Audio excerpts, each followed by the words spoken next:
महानगरपालिकेने मतीन पटेल यांना अनधिकृत बांधकामाबाबत 24 तासांची नोटीस बजावली होती। ही मुदत संपताच आज सकाळी नारेगाव परिसरात पोलिसांच्या मोठ्या फौजफाट्यासह महापालिकेचे पथक दाखल झाले। कोणतीही अनुचित घटना घडू नये यासाठी संपूर्ण परिसराला छावणीचे स्वरूप प्राप्त झाले। अखेर नगरसेवक मतीन पटेल याच्या मालमत्तेवर महानगरपालिकेने बुलडोजर फिरवल्याचं आपल्याला पाहायला मिळत आहे। मी सध्या छत्रपती संभाजीनगरातील नारेगाव परिसरामध्ये आहे आणि इथे नगरसेवक मतीन पटेल याची मालमत्ता आहे। एक बाजूला कार्यालय आहे आणि इथे त्याचं घर होतं, तर या घरावर महानगरपालिकेने आता कारवाई करायला सुरुवात केली आहे। आपण जर पाहिलं तर मतीन पटेल याने नाशिक कॉर्पोरेट जात प्रकरणातील जी आरोपी होती निदा खान हिला आश्रय दिला होता आणि त्यानंतर त्याच्या जी मालमत्ता होती जी अनधिकृत होती त्याला महानगरपालिकेकडून नोटीस देण्यात आली होती। 3 दिवसाचा कालावधी देण्यात आला होता, मात्र कोणतेही त्यावर उत्तर न आल्यामुळे महानगरपालिकेने अखेर सकाळी 6 वाजल्यापासून या कारवाईला सुरुवात केली आहे। कोणत्याही अनुचित प्रकार घडू नये यासाठी आपण जर पाहिलं तर मोठ्या प्रमाणात पोलिसांच्या विविध तुकड्या इथं तैनात करण्यात आलेला आहे। मोठ्या प्रमाणात इथं पोलिसांचा बंदोबस्त आपल्याला पाहायला मिळतोय।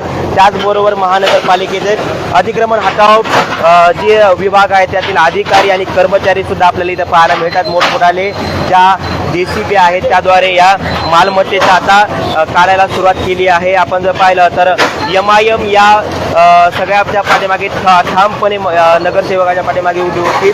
इम्तियाज जलील यांनी सुद्धा ही मालमत्ता कशी काढतात ते आम्ही बघूया असं सुद्धा म्हटलेलं होतं।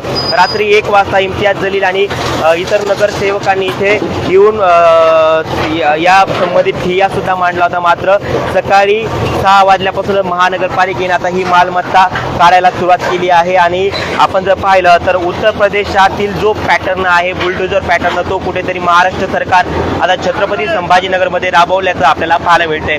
नाशिक कॉर्पोरेट ड्रग प्रकरणातील आरोपी निदा खानला लपवून ठेवल्याचा ठपका पटेल यांच्यावर आहे।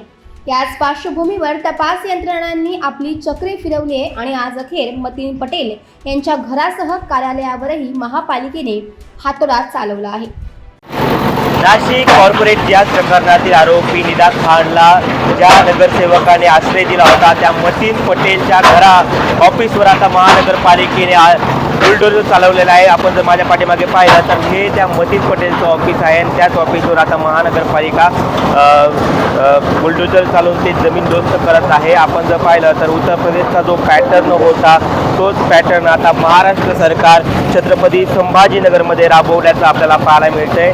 एकीकडे गुन्हेगाराला आश्रय दिल्यानंतर त्या मतीन पटेलला कार्यालय आणि त्या घराची नोटीस देण्यात आली होती। ते घर आणि कार्यालय हे अधिक पूर्णपणे त्या कायद्यात नसून आणि त्या लवकर आम्ही कारवाई करू असं महानगरपालिकेने सांगण्यात आलं होतं, मात्र त्या कोणतेही पुरावे त्याने न दिल्यामुळे आता महानगरपालिकेने या घरावर आणि कार्यालयावर आता अतिक्रमण हटाव कारवाई करण्यास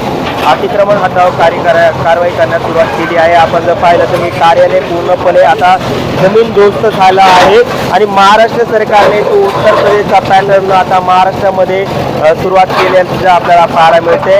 गुन्हेगाराला आश्रय द्याल तर आम्ही तुमच्या पूर्णपणे जमीनदोस्त करू असं आव्हानही आता महाराष्ट्र सरकार कुठेतरी सर्वसामान्य लोकांना देत आहे आणि अशा गुन्हेगारांना आश्रय देणं किती महागात पडू शकतं आता महानगरपालिकेने सांगितलेलं आहे। नाशिक कॉर्पोरेट जात प्रकरणातील आरोपी निदा खानला ज्या घरामध्ये आश्रय दिला होता तो घर आता महानगरपालिकेने जमीनदोस्त केल्याचं आपल्याला पाहायला मिळत आहे। छत्रपती संभाजीनगरातील नारेगाव परिसरामधील हे घर महानगरपालिकेने त्यावर आता बुलडोजर चालवलेला आहे। ज्या नगरसेवक पटेल याने ज्या निदा खानला आश्रय दिला होता त्याच घरावर आता महानगरपालिकेने ही अतिक्रमण हटाव कारवाई केलेली आहे। त्याचबरोबर मतीन पटेलचे ऑफिस आणि घर याच्यावर सुद्धा कारवाई केली। सकाळी 6 वाजल्यापासून ही कारवाई सुरू होती आणि त्यानंतर मतीन पटेलच्या घर आणि कार्यालयावर कारवाई केल्यानंतर आता ज्या घरामध्ये त्या निदा खानला आश्रय दिला होता त्या घरावर सुद्धा महानगरपालिकेने अशी कारवाई केली आहे।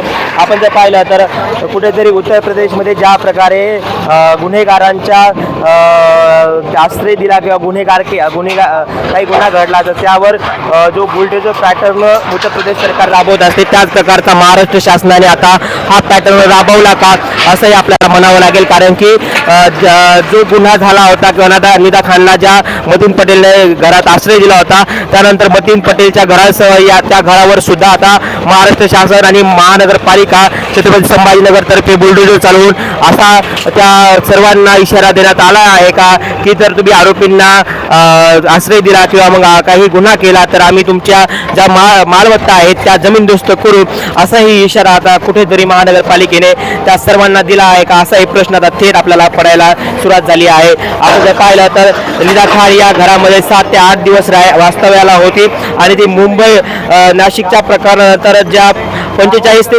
48 दिवस फरार होती. त्यानंतर ती मुंबईला गेली. मुंबईवरून ती संभाजीनगरातील नारेगाव परिसरामध्ये आली आणि या सगळ्या प्रकारानंतर जेव्हा महानगरपालिकेने मतीन पटेल या घराला नोटीस दिली तेव्हा मतीन पटेल याने न्यायालयात याचिका सुद्धा केली होती. मात्र न्यायालयाने ती याचिकावर कोणतंही स्टेटमेंट दिलं नाही आणि पुढील कारवाई महानगरपालिकेने आता 24 तासाच्या या नोटीस नंतर 24 तासाची नोटीस आहे त्याच्यानंतर आता ही कारवाई महानगरपालिकेने केल्याचं आपल्याला पाहायला मिळत आहे. ग्रामोदंत नवराष्ट्र छत्रपती संभाजीनगर. या कारवाईमुळे गुन्हेगारांना पाठबळ देणाऱ्या राजकीय पदाधिकाऱ्यांमध्ये एकच खळबळ माजली. प्रशासनाच्या या आक्रमक पवित्र्यामुळे गुन्हेगारांना थारा द्याल तर घर सोडावे लागेल असाच कडक इशारा छत्रपती संभाजीनगर महापालिकेने दिलाय. नगरसेवक मतीन पटेल यांच्या मालमत्तेवर महानगरपालिकेने कारवाई करायला सुरुवात केली आहे. आपल्यासोबत अतिक्रमण विभागाचे प्रमुख संतोष रावळे सर आहेत. सर, कशा प्रकारे कारवाई सुरू आहे आणि किती बंदोबस्त तुम्ही या कारवाईसाठी लावलाय? ही कारवाईसाठी महाराष्ट्र महानगरपालिकेचे जे अधिनियम आहे त्याच्या उचित कलमान्वये आणि संबंधितांना नोटीसेस दिलेले होत्या. त्या नोटीसचा कायदेशीर रित्या जो अपेक्षित असलेला खुलासा होता तो आम्हाला प्राप्त झालेला नसल्यामुळे आम्ही या कारवाईसाठी अंतिम नोटीस त्यांना दिलेली होती. मात्र त्या दरम्यान संबंधित घरमालक हे मान्य उच्च न्यायालयामध्ये गेले. मान्य उच्च न्यायालयामध्ये त्यांनी मुदतवाढ देण्याबाबतीमध्ये त्याचबरोबर या कारवाईला स्थगनादेश देण्याबाबतीमध्ये विनंती केलेली होती. मात्र मान्य उच्च न्यायालयाने कुठल्याही प्रकारचं रिलीफ देण्याचा नकार दिलेला आहे. स्टे ऑर्डर मिळालेला नाहीये आणि आमची 24 तासांची जी मुदतीचं नोटीस होती त्याचा कालावधी पूर्ण झाल्यामुळे आम्ही आज ही कारवाई करतो आहोत. या ठिकाणी महाराष्ट्र महानगरपालिका अधिनियमाच्या अपेक्षित असलेल्या कलमान्वये अधीन राहून सर्व जे जबाबदार नागरिक आहेत त्यांनी महानगरपालिकेची परवानगी द्यावी आणि त्याच्यानंतर जे काही त्यांचे स्ट्रक्चर्स असतील ते उभे करावे अशी विनंती करतो. आज या कारवाईसाठी महाराष्ट्र महानगरपालिकेचे साधारण 150 अधिकारी कर्मचारी उपस्थित आहेत. तर पोलीस विभागाचे 120 अधिकारी कर्मचारी उपस्थित आहेत. तुमच्या या कारवाईचं सगळीकडे कौतुक होत आहे. मात्र दुसरीकडे तुमचं प्रत्येकाला हे संदेश दिला का या कारवाईतून गुन्हेगारांना आश्रय द्या व तुमची मालमत्ता आम्ही नमूद देतो. कसं आहे की ते कोइन्सिडन्स झालेलं आहे. आम्ही कारवाई करणं आणि त्याचा याच्याशी संबंध असेल ही आमची नियमित स्वरूपाची कारवाई आहे. त्या कारवाईचा आणि याचा तसा अर्थार्थी पाहिजे संबंध नाहीये. आमच्या नियमित स्वरूपाच्या कारवाई आम्ही करत जातो. त्या पद्धतीने आम्ही आज इथे कारवाईसाठी आलेलो आहोत. मात्र निश्चितपणे कायद्याला अपेक्षित असलेलं राज्य आहे त्यामुळे प्रत्येकाने त्या कायद्याच्या मर्यादेत चाकोरीमध्ये राहून जर केलं तर निश्चितपणे अशा कारवाई होणार नाही. तर राजकीय स्टंटबाजी सुद्धा इथे पाहायला मिळाली. त्या राजकीय स्टंटबाजीमुळे कुठेतरी याला अडचण आली का कारवाई करताना त्यामुळे तुम्ही बंदोबस्त जास्त लावला असं वाटतंय का? राजकीय स्टंटबाजी तर मला कुठं आल्यापासून जाणवलेली नाहीये ना कोणाचे मला फोन आले. कारण जी पद्धत आम्ही अवलंबलेली आहे ती कायद्याला अनुसरून आहे. महाराष्ट्र महानगरपालिकेला अधिनियमाला अनुसरून आहे. त्यामुळे ज्यांना कोणाला या बाबतीमध्ये आक्षेप होते. ये जो अतिक्रमण निकालने की कार्रवाई हुई है इसमें पुलिस बंदोबस्त दिया गया है. जितना भी रिक्वायरमेंट मैन पावर है अधिकारी और अमलदार उतने दिए गए हैं. सिटी में भी पूरी शांतता है. यहीं पे भी शांतता है. पूरे यहाँ के स्थानिक लोगों ने भी पूरी तरह से सहकार्य किया है और ऐसे ही पूरे शहर में शांतता और अमन कायम रखे इसलिए पुलिस पूरी तैयार है. महापालिकेकडून जी अतिक्रमण काढण्याची कारवाई झालेली आहे त्यासाठी पोलीस बंदोबस्त देण्यात आलेला आहे. पुरेसा बंदोबस्त देण्यात आलेला आहे. कुठलाही अनुचित प्रकार झालेला नाही आणि स्थानिक नागरिकांनी सुद्धा याच्यामध्ये सहकार्य केलेलं आहे. शहरामध्ये सुद्धा शांतता आहे आणि पूर्ण शांतता राहण्यासाठी पोलीस प्रशासन पूर्णपणे सज्ज आहे. कशा प्रकारे पोलीस बंदोबस्त देण्यात आला, आता किती याच्यामध्ये कर्मचारी अधिकारी नाही, जेवढा रिक्वायरमेंट आम्हाला आवश्यकता वाटली जितके अधिकारी अंमलदार त्या ठिकाणी पुरेसा बंदोबस्त आम्ही दिलेला आहे. देशभरात गाजलेलं आहे नाशिक कॉर्पोरेट या प्रकरणाची जी आरोपी होती नीता खान, ती या घरामध्ये छत्रपती संभाजीनगरात लपून बसली. त्या घराला आता छत्रपती संभाजीनगर महानगरपालिकेतर्फे असं कोरण्यात येत आहे. आपण जर पाहिलं तर यमायांचे जे नगरसेवक आहेत मतीन पटेल यांनी नीता खानला संभाजीनगरातील नारेगाव परिसरामध्ये आश्रय दिला होता आणि ज्या घरामध्ये हा आश्रय दिला होता त्या घराची आता त्या घरावर महानगरपालिकेने आता बुलडोजर फिरवल्याचं आपल्याला पाहायला मिळत आहे.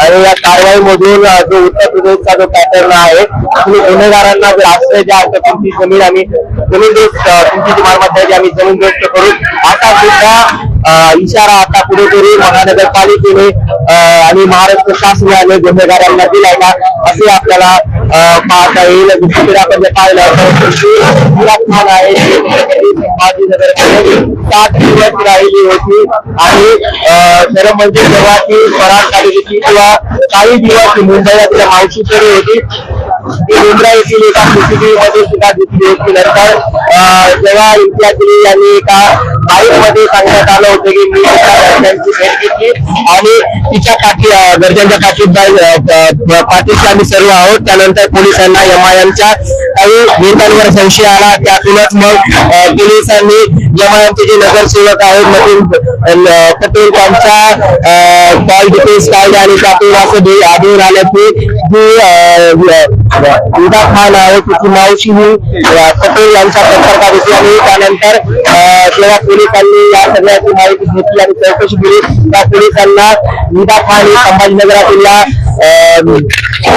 परिसरामध्ये आढळून असल्याचं त्यांना माहिती मिळाली आणि त्यानंतर जेव्हा नारेगाव या भागातील चौकशी केली त्यानंतर पोलिसांना ती या ठिकाणी आढळून आली होती आणि हे घर आहे इथे नीता खान हे 6 ते 7 दिवस राहिली होती आणि त्यानंतर महानगरपालिकेने हे घर आहे ते अनधिकृत आहे आणि त्यानंतर असं म्हणून याला नोटीस सुद्धा दिली होती. नोटीस दिल्यानंतर 3 दिवसाचा कालावधी दिला होता. 3 दिवसाच्या कालावधीनंतर सुद्धा कोणतेही उत्तर न आल्याने अखेर महानगरपालिकेने त्याच्यावर बुलडोजर कारवाई केलेली आहे. आपण जर पाहिलं तर ही कारवाई सकाळी 6 वाजल्यापासून सुरू आहे. मतीन पटेल यांच्या घरावर आणि कार्यालयावर कारवाई झाल्यानंतर जिथे नीता खान थांबली होती त्या घरावर सुद्धा महानगरपालिकेतर्फे अशी कारवाई करण्यात येत आहे. दुसरीकडे मोठ्या प्रमाणात पोलिसांचा आणि महानगरपालिका कर्मचाऱ्यांचा फौज खाता आपल्याला पाहायला मिळतो. कोणताही अनुचित प्रकार होऊ नये यासाठी महानगरपालिका आणि पोलीस प्रशासनाने पूर्ण चोख बंदोबस्त लावल्याचं आपल्याला पाहायला मिळते. जे अतिक्रमण हटाव विभाग प्रमुख वाहुळे सर असतील किंवा मग बीसीपी हे सर्वच इथे उपस्थित असल्याचं आपल्याला पाहायला मिळतं आणि ज्या घरात नीता खानने आश्रय घेतला होता त्या घरावर अखेर प्रशासनातर्फे बुलडोजर चालवण्यात आलेली आहे आणि या बुलडोजर चालवून प्रशासनाने कुठेतरी तुम्ही आरोपींना जर आश्रय दिला तर तुमच्या ज्या मालमत्ता आहेत आम्ही जमीनदोस्त करू असा इशारा सुद्धा दिलाय का असा एक प्रश्न सर्वांना पडतो आहे. नेमकं हे प्रकरण गंभीरपणे प्रशासनाने घेतलेला आहे आणि या नाशिक कॉर्पोरेट या प्रकरणात देशभरात चर्चा सुरू असताना त्या नीता खानच्या आश्रय दिलेल्या घरामध्ये अशा प्रकारे महानगरपालिकेने ही कारवाई केलेली आहे. सकाळी 6 वाजल्यापासून महानगरपालिकेची ही कारवाई या परिसरामध्ये सुरू आहे. पटेल यांच्या कार्यालय आणि घराच्या कारवाईनंतर आता अखेर हे जे घर आहे तेही पाडण्यात आलेलं आहे आणि त्यानंतर महानगरपालिका आता तेच पावले ही नेमकं पुढील कारवाई काय करते हे पाहावं लागेल. प्रथमतः हे या घराची कारवाई महानगरपालिकेने केलेली आहे. आपण पाहू शकतो की हे घर आता जमीनदोस्त झालेलं आहे. या सर्व घडामोडींचा आपण आढावा घेणार आहोत. तत्पूर्वी राम बुधवंत नवराष्ट्र छत्रपती संभाजीनगर.